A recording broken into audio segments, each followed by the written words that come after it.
I remember JFK Jr.'s remarkable. I think he said, I think one of the greatest lines he ever came up with was, people keep telling me I can be a great man, I'd rather be a good one. Now some people in New Jersey want to call him Senator Back to Kennedy. Eyewitness News to talk about his latest book, The Good Son. When I think back to John F. Kennedy, especially being from the Cape Cod area, I can remember that July day in 1999 when his plane went down. Did John F. Kennedy Jr. have any political ambitions?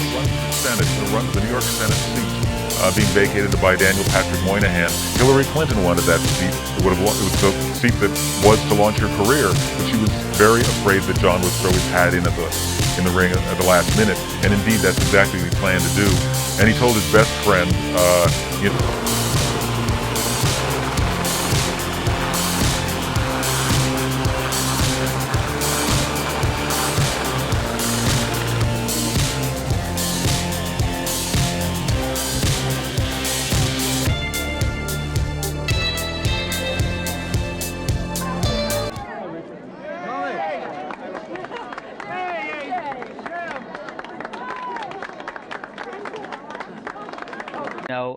I've lived here all my life, New York.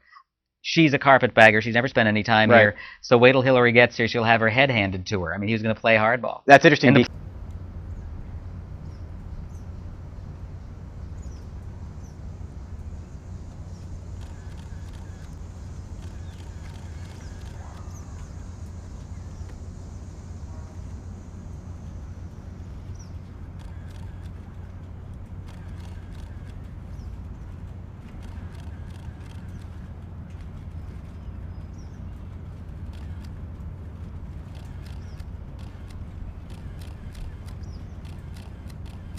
JFK Jr. He's held a lot of titles. Favorite son, the sexiest man alive, America's Prince Charming. Now some people in New Jersey want to call him Senator Kennedy. He spent his whole life really trying to deserve a political life and experience what other people experienced. So finally, sadly, at the very end of his life, he had made the decision. He had his marriage in order, everything was fine. As the search continues, I want to express our family's support. In particular, John Kennedy Jr. and Carolyn have captured our imagination and won our affection. I will always be grateful for their kindnesses to Hillary and Chelsea and me. At this difficult moment, we hope the families of these three fine young people will feel the strength of God, the love of their friends, and the prayers of their fellow citizens.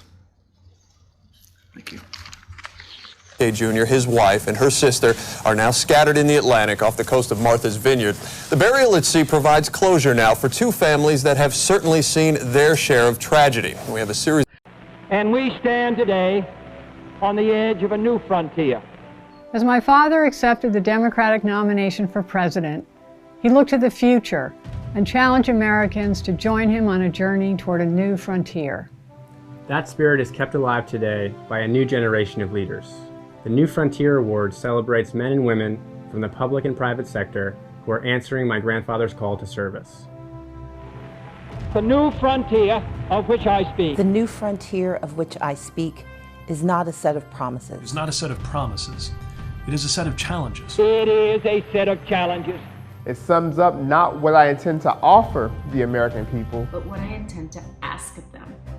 It holds out the promise of more sacrifice instead of more security.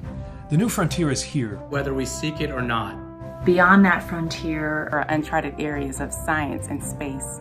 Unsolved problems of peace and war, unconquered problems of ignorance and prejudice. Unanswered questions of poverty and surplus. I believe that the times require imagination and courage and perseverance.